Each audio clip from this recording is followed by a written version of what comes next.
शशाङ्कवलिनयनम् वन्दे मुकुन्दप्रियम् वन्दे भक्तजनाश्रयम् च वरदम् वन्दे शिवम् शङ्करम् ॐ मृत्युञ्जयाय रुद्राय नीलकण्ठाय शम्भवे अमृतेशाय शर्वाय महादेवाय ते नमः।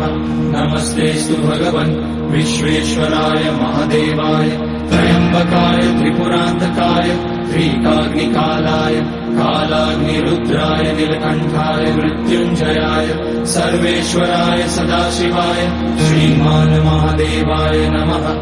ॐ नमः शम्भवाय च मयोपवाय च नमः शङ्कराय च मयस्कराय च नमः शिवाय च शिवतराय च ॐ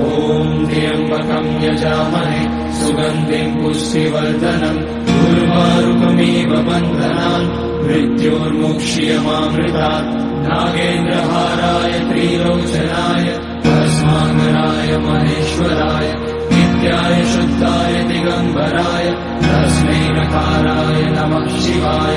मन्दाकिनी सलिलचन्दन चर्चिताय नन्दीश्वर प्रणतनाथ महेश्वराय मन्दार पुष्य बहुपुष्य सुपूजिताय तस्मै मकाराय नमः शिवाय शिवाय गौरी वदनाब्ज वृन्द सूर्याय लक्ष्मी